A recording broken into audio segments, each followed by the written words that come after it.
नमस्कार साथियों, कैसे हैं आप सब? अपने यूट्यूब चैनल केमिस्ट्री वाला कृष्णा में बहुत स्वागत है।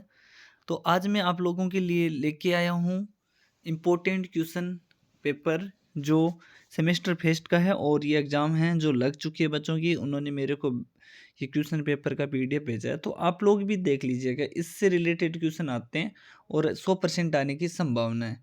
तो ये पाँचों यूनिट के एकदम से जो इम्पोर्टेंट क्वेश्चन है उनको एकदम से अलग करके छांटा गया है। ठीक है, तो आप लोग इन क्वेश्चनों को अच्छी तरीके से पढ़ के जरूर जाइएगा कल के एग्जाम के अंदर। ठीक है, तो ये पेपर है हमारे पास, आपको नज़र आ रहा होगा, ऑर्गेनिक केमिस्ट्री का। और ये अलाउड दिया गया है कि 3 घंटे का टाइम के अकॉर्डिंग है। पेपर है सेकंड। ठीक है, चलिए किस टाइप के क्वेश्चन पे आने वाले हैं ये आपको पता ही है, वैसे बताने की कोई आवश्यकता नहीं, स्क्रीन पे नज़र आ रहा होगा। तो भाई यहाँ पे कुछ यूनिवर्सिटी में क्या होते हैं, ऑब्जेक्टिव टाइप क्वेश्चन आते हैं, किसी में नहीं आते हैं। तो इसमें सिग्मा पाई कंजुगेशन ऑक्योर से, तो ये ऑब्जेक्टिव टाइप क्वेश्चन मैं नहीं बताऊंगा, केवल केवल मैं आपको जो बड़े वाले क्वेश्चन है वो ही बताऊंगा। ठीक है, तो हम वही करने वाले हैं। और कौन से वाले हैं, तो हमारा सेक्शन 20 से स्टार्ट कर रहा हूँ। अब आ जाओ। तो अब आप लोगों की तैयारी एकदम बेस्ट वाली होगी, नहीं है तो आप लोग मेरे साथ कीजिएगा, तो मैं और अच्छी बेटर तैयारी करवा दूंगा। इंपॉर्टेंट क्वेश्चन तो आपके यहाँ पे कंप्लीटली हो जाएंगे, पूरे के पूरे, है ना। तो वाट यहाँ पे एक्सप्लेन करना है डिलोकलाइज्ड केमिकल बॉन्ड क्या होते हैं उनको। तो इसमें हमें क्या होता है, परमानेंट और जो है ना टेम्परेरी, वो बॉन्ड किस तरह से टूटता है जुड़ता है, वो सारी चीज़ बतानी है इसमें। एक्सपेंड डिलोकलाइज्ड केमिकल बॉन्ड, तो ये पूरी की पूरी इंपॉर्टेंट, इसके साथ में एग्जांपल सहित बतानी ये क्वेश्चन। ठीक है, तो इंपॉर्टेंट मान के चलना है इसको। ओके, समझ में आई बात। उसके बाद में aromaticity of benzenoid and non benzenoid compound. तो एरोमेटिसिटी इंपॉर्टेंट है ये आपका। ये वो दोनों के दोनों क्वेश्चन आपके 100% जो यूनिट टेस्ट है इनके आने वाले हैं। अगर नहीं पढ़ा है तो यार आप लोग इनको जरूर पढ़ लेना।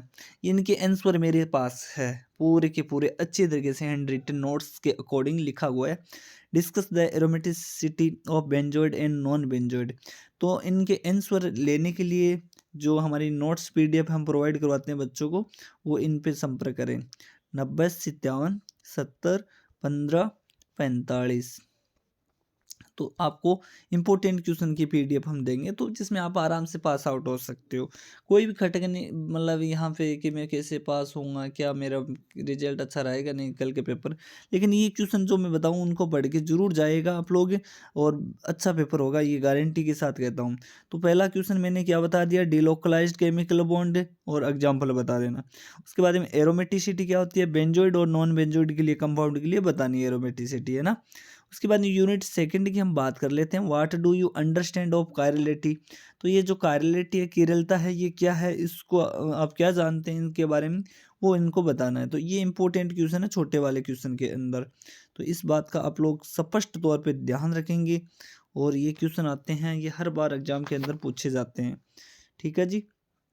इसके बाद भी इसके हथवा में भी क्वेश्चन आया है, वो देखो, right short note on the conformation of cyclohexane. तो यहाँ पे भैया ये क्वेश्चन आप लोग जरूर पढ़ लीजिएगा। ये सारे के सारे जो क्वेश्चन बताता हूँ मैं, इंपॉर्टेंट क्वेश्चन होते हैं और एग्जाम के अंदर आने की पूरी संभावना होती है। पांचों यूनिट के जो इम्पोर्टेंट टॉपिक है वो कवर कर लेंगे हम लोग। तो आपका तो एकदम मज़ेदार होने वाला है ये आज का। ठीक है, क्योंकि आपकी ये नहीं है कि मैं पास होऊंगा या नहीं, ये टेंशन दूर हो जाएगी। इसके बाद साइक्लोहेक्सेन वाला जरूर करके जाइएगा आप लोग, इसमें मैंने बना रखा है वीडियो दोनों पे, तो वो भी देख लीजिएगा। इसके बाद में आता है आइसोटॉप इफेक्ट, वाई साहब इम्पोर्टेंट आपका। आइसोटॉप इफेक्ट 100% आएगा, आइसोटॉप इफेक्ट। उसके बाद आता है हेमेट इक्वेशन, ये भी आने वाले, तो दोनों के दोनों क्वेश्चन इंपॉर्टेंट है। ठीक है ना, तो इन क्वेश्चनों को अच्छी तरीके से कर लीजिएगा आप लोग, हेमेट इक्वेशन, आइसोटॉप इफेक्ट। उसके बाद में आप बात करते हैं हम यूनिट फोर्थ की, उसमें यहाँ पे नेबरिंग ग्रुप्स पूछा गया है। Discuss the neighbouring group mechanism in nucleophilic substitution. Electrophilic substitution होता है एक, न्यूक्लियोफिलिक। नेबरिंग ग्रुप आपको पता होना चाहिए। ठीक है, उसके बाद में इसके हथवा में क्या है वो देख लो, write a note on carbocation. तो यहाँ पे कार्बोकेटाइन का जो रीअरेंजमेंट है किस तरह से होता है वो लिखना है जी। ठीक है, तो ये सारे के सारे इंपॉर्टेंट क्वेश्चन मान के चलना है आपको। उसके बाद में आपका आता है ऑक्टेंट रूल, किसके लिए है ये, कीटोन जो है उनके लिए है ये। ओके, कीटोन के लिए। उसके बाद में right short effect on solvent electronic transition क्या होता है वो आपको यहाँ पे बताना है जी। तो यहाँ पे ये क्वेश्चन जो बताए मैंने इंपॉर्टेंट है, इनको अच्छी तरीके से याद कीजिए। उसके बाद में हमारा जो सेक्शन सी आता है बड़े वाला क्वेश्चन, तो यहाँ पे आपके नंबर बनने वाले हैं एकदम से अच्छी तरीके से, ठीक है, बड़े नंबर वाले। तो बड़े वाले नंबर वाले नोट कर लो आप लोग सभी के सभी, जो मैंने बता रखा है ये इंपॉर्टेंट क्वेश्चन है। What is inductive effect? तो इंडक्टिव इफेक्ट क्या होता है, इसमें क्या इफेक्ट होता है इनकी स्ट्रेंथ एसिड एंड बेस पे, तो वो आपको बतानी है, ठीक है। तो ये इंडक्टिव इफेक्ट जो है यूनिट टेस्ट से पूछा गया है। और अगर ये नहीं आता तो ये दोनों जरूर कर लीजिएगा। हाइपर कंजुगेशन, इसके साथ में एक और आता है आपका क्रॉस कंजुगेशन, क्रॉस कंजुगेशन, ठीक है, ये लिख लेना आप, क्रॉस कंजुगेशन। इसके बाद में एक रिजोनेंस आता है या रिजोनेंस एनर्जी, तो ये जरूर पढ़ लीजिएगा। एक तो क्या मैंने बताया हाइपर कंजुगेशन, दूसरा रिजोनेंस एनर्जी, और एक हमारे रिजोनेंस है ही उनके साथ में, मैंने अभी अभी बता दिया आपको, ठीक है। उसके बाद में यूनिट सेकंड की बात कर लेते हैं। तो sequence rule and it is application in detail. Sequence rule है वो अगर आप पढ़ते हो तो ठीक है, नहीं इसको छोड़ दीजिएगा, ठीक है। अब देखो अगला, explain the term optical isomerism. तो आइसोमेरिज्म से रिलेटेड ऑप्टिकल एक इनएक्टिविटी ऑप्टिकल, तो ये जरूर पढ़ लीजिएगा आप लोग। Explain the term optical isomerism क्या होते हैं उनके बारे में डिस्कस करना है। और क्या बच्चा आगे, isomerism of the compound containing two chiral carbon. तो यहाँ पे आइसोमेरिज्म बताना है आपको, कायरल कार्बन, दो कार्बन जो कंटेनिंग कंपाउंड है उन कार्बन उनके बारे में आपको बताना है जी, ठीक है। अब यूनिट सेकंड की बात कर लो। तो यहाँ पे आता है आपका exothermic and endothermic potential energy diagram. एक तो ये इसके बारे में नोट्स बताना है, उसके बाद में ये एनर्जी डायग्राम आपको शो करना है, तभी जाके आपके 5 नंबर मिलने वाले बड़े वाले। अगर ये नहीं आता है तो आप लोग ये क्वेश्चन पढ़ के जाइए। What is mean by mechanism of organic reaction. तो भाई क्या होती है ऑर्गेनिक रिएक्शन की मैकेनिज्म?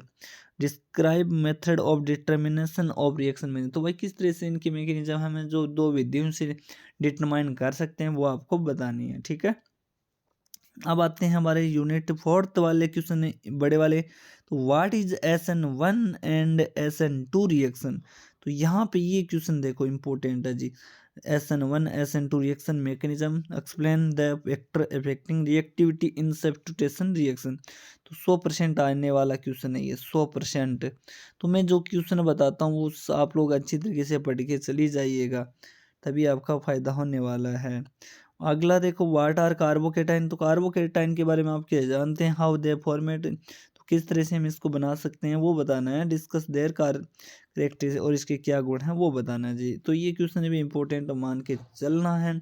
अब आते हैं हम यूनिट 5 की। तो ये क्या बोलती है वो देख लीजिए। Explain the Woodward Fisher rule. Woodward Fisher rule में एल्पा क्या है, lambda MX of conjugated diene के लिए पूछा गया जी। तो ये इंपॉर्टेंट है आपका फिशर रूल, ठीक है। एक्सप्लेन, अगर ये नहीं है तो ये कर लेना, explain different type of electronic transition. भाई सब इंपॉर्टेंट है ये, electronic transition present in ultraviolet spectra के लिए पूछा गया क्वेश्चन है। तो ये क्वेश्चन है जितने भी हैं ये आपका यहाँ पे जो है कल वाले पेपर का मैंने इंपॉर्टेंट क्वेश्चन बता दिए हैं। आज का वीडियो आपको कैसा लगा वो मेरे को जरूर बताएगा। थोड़ा सा मैं आपको नोट्स की ओर ले चलता हूँ मैं, है ना। तो नोट्स भी आप लोग चेकआउट कीजिए पूरे के पूरे। तो यहाँ पे ये सारे के सारे देखो, यहाँ पे ये हमारे नोट्स है। इसमें हाइपर कंजुगेशन भी बता रखा है, एक टोटोमेरिज्म से रिलेटेड क्वेश्चन है वो भी देख लीजिएगा, ठीक है। तो यहाँ पे ये आपकी रेजोनेंस एनर्जी, अभी अभी हम बात की थी ना रेजोनेंस एनर्जी की, तो ये आपकी रेजोनेंस एनर्जी होती है ये छोटे वाले क्वेश्चन में। इसके बाद में टोटोमेरिज्म का जो इम्पोर्टेंट है वो भी आप लोग पढ़ लीजिएगा, 100% आएगा ये टोटोमेरिज्म क्या होता है, ठीक है ना। टोटोमेरिज्म देखो दे रखा ना स्क्रीन पे अच्छी तरीके से, टाइप ऑफ टोटोमेरिज्म। तो ये क्वेश्चन है आपकी कीटोज से इनॉल सिस्टम में कैसे चेंज करते हैं वो भी आप लोग जरूर पढ़ लीजिएगा। तो ये सारे के सारे इंपॉर्टेंट, ये आपका एक क्वेश्चन बताया था मैंने। फिर यहाँ पे देखो हक्कल रूल को किस तरह से फॉलो करते हैं एरोमेटिक कंपाउंड। तो एंटी एरोमेटिक कैसे होता है, नॉन एरोमेटिक कैसे होता है। तो ये क्वेश्चन आपके एग्जाम में आने की 100% संभावना है।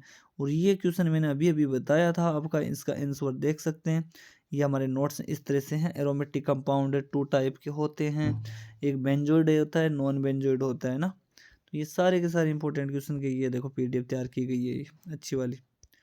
तो अब आप लोगों को लेने के लिए उत्सुक हैं, नंबर अच्छा लाना चाहते हैं या फेल आना चाहते हैं, तो मैं तो आशा करता हूँ भगवान से कि आप फेल का नाम ही मत लो, बस आप अच्छे स्कोर करो। और तो मैं बता दिया कि भाई ये नोट्स लेना चाहें तो ये नंबर है हमारे 90 57 70 15 45। तो देखो एक बार आपके पैसे लग जाएंगे लेकिन आपकी पीजी तो बच सकती है, अच्छा स्कोर तो कर सकते हो आप लोग। आप पैसों के टेंशन में रहते हो कि सर इतने पैसे, तो भाई इतना ही तो आपको पीजी के अच्छे नंबर लाने हैं तो इतना तो मेहनत करना ही पड़ेगा ना आपको। ठीक है, तो अगर आप लेना चाहें तो एलिजिबल है तो आप लोग मेरे को संपर्क कर लीजिएगा। ठीक है, तो ये हमारे नोट्स के डेमो मैंने आपको सारा का सारा दिखा दिया।